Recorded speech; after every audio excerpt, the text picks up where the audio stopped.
104 The X music from Death Cab for Cutie. The song is called Cat. Death Cab for Cutie playing at the 104 The Xmas Bash 1 month from today, December the 4th at the Baton Rouge River Center, along with Snow Patrol, Carolina Liar, Jack's Mannequin, and Cold War Kids. Tickets on sale right now for that show.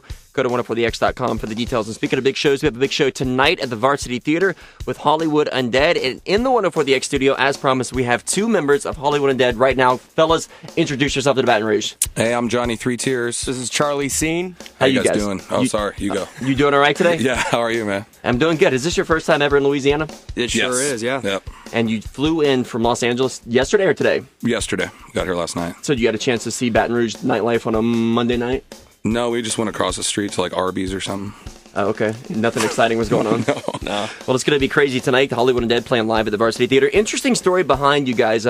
You were one of those bands that had a billion gajillion plays on MySpace, and your CD was originally slated to come out on MySpace Records, but something happened. What happened with that original CD? Or They got bought out by Rupert Murdoch, and because of the language and the material on the record, they couldn't release it because it had Fox's name on it. Yeah. So they wanted us to pretty much censor the whole record, take all the cuss words out, and take like 6 songs off the album. And so we weren't willing to do that. So instead, we said no, and then we waited, and then A&M Octone came along, and they released it. It just took a little while. Well, let's go back to the history of Hollywood Undead. When did you guys form? Who brought the band together? That was in 2005, and a guy named Deuce and J-Dog were also in the band, started it. We all came in relatively at the same time, and that was in October or June of 2005 or something, basically like 3 years ago. And then we took some time to write the record and do the signing thing and everything like that, and we had some difficulties, blah, blah, blah, but here we are after all that, you know. Are you on good terms with Tom from MySpace? Yeah, he's cool. He's a cool dude. You've actually met Tom before? Yeah, we actually, he's the person who took notice of us first, you know, and he wrote us, and we kind of, it was like, what, Tom's real type thing. He's a totally real dude. We've gone out to dinner with him and done stuff like that, and he's actually a very nice guy. Now, did he hear the music before it started taking off on MySpace, or did it start getting a billion plays on MySpace, which caught his attention? I think we didn't have that many plays. We had like within like the first week, we had like 200,000 plays or something, and then one of his people over there at MySpace showed him like these numbers, they can't be real, you know, and they asked him like to delete it or whatever, and then he checked out the music and found out that we weren't manipulating the numbers, and so then he was interested in signing us. Well, how in the world did you guys get your numbers up to that level? People were actually listening to it that much, I guess. They just found it on their own?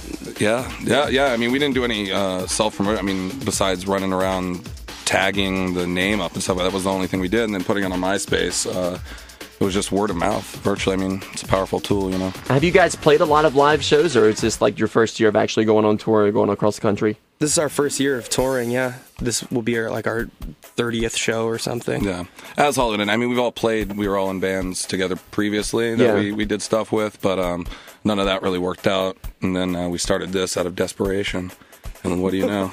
And now it's taken off. And now you guys are in the 104 The X studio. You do not have your mask on right now. Whenever people come to the Varsity Theater tonight and see Hollywood Undead live, will you have the mask on?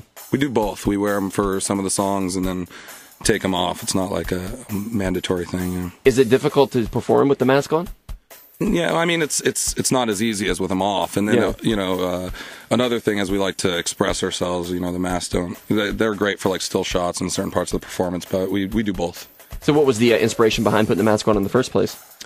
Well, everybody's mask's a little different. It was I think, more towards a fashion conscientious thing. That was our aim with it, as opposed to like a scary side to it, which is the typical thing. We wanted to, you know, they look cool, and we all did our own designs, and just keep the mystery thing going at first was really why we first put them on to begin with. And you guys worked with a lot of big names. I was looking at the credits for your CD Swan songs. You work with people like Billy Howardell of A Perfect Circle, and Ashes Divide was actually an engineer for one of those songs. Where did you meet those people? We met Billy through Danny Lohner.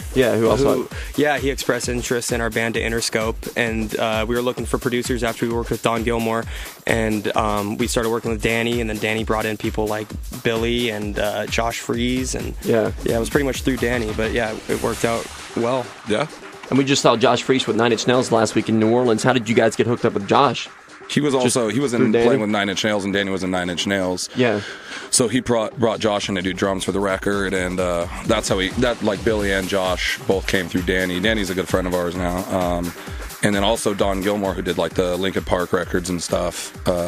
we worked with him before Danny, and those two were the principal producers. Now, the Hollywood Undead sound is a very interesting sound because you guys, obviously, your lyrics are very explicit. We mentioned earlier that one of the reasons your CD wasn't released through MySpace Records is because of the lyrics, and the lyrics are very explicit. And watching the explicit version of the video for Undead, I mean, that video gets pretty crazy. What's the what was the story behind all that? I mean, is that part of the Hollywood Undead lore, or is that just you guys living a life? That's how it is. I think it was just from the beginning. Like, our band has always just been like completely honest and hasn't held back anything, and we say exactly what we think, and that everything just sort of falls into place. You know, that's just, we just try not to censor ourselves or try to be anything.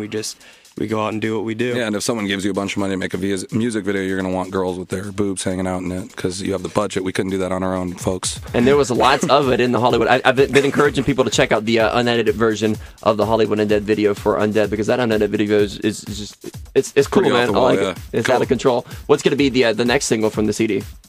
At this point, we're not sure. I mean, we're going to push Undead for a little while, but Young or Sell Your Soul, 2 other songs off the record, I think, or maybe number 5. I mean, it all depends where Undead takes us, I suppose. I was looking at the credits for your debut CD, Swan Songs, and I saw a couple of interesting things. I think it was you. You thanked Fyodor Dostoevsky. Yeah.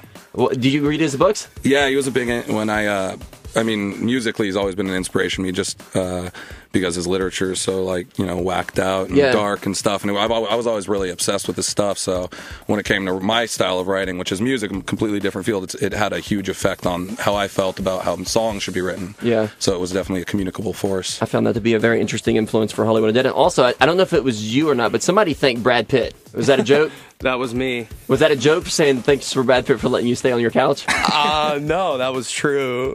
I have my fingers crossed. No, that was not true. Oh, man. He was trying to send a message if Brad becomes a fan. Yeah, I was hoping that maybe I can spend the night at his house one day. Well, you guys are out in LA. Do you have a lot of the people out there, a lot of the Hollywood people come out and drop by to see Hollywood Undead whenever you're playing live shows? You know, we're still curious about that because we haven't done a show in Hollywood. We did some on the outskirts of Hollywood, but we haven't dropped the bomb there yet. I mean, we've been waiting, and we're probably going to do it at the end of the tour, so I'd be curious to know if any, like, you know, B-list celebs show up. We have a lot of B-list friends, like wash-ups. There's a wash-up in our band. DeCurls used to be, like, on Pinky and the Brain or something like that on the WB. I forget what show, but... DeCurls did? Yeah, he hangs with Corey Feldman and those dudes. Yeah. Any other, like, past histories behind any of you guys? Like, what other... You guys were in any bands that anybody would know of? Prior to Hollywood Undead? No, probably, I mean...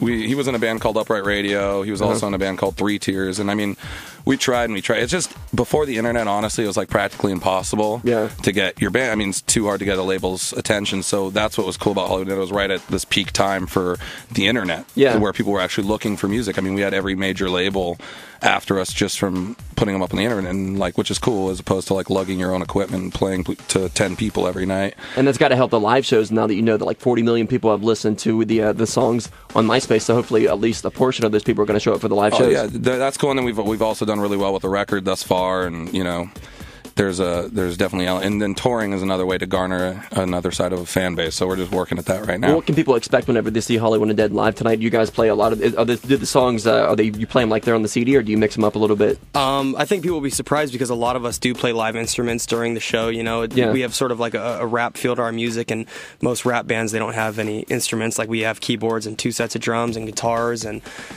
yeah, it's almost like the songs are a little bit heavier than on the record, and I think a lot of people will dig it if they come check it out. Hollywood Undead live tonight at the Varsity Theater. Let's play your song Undead, then talk to you for just another minute. This is Hollywood Undead on Baton Rouge's New Rock 104 The X.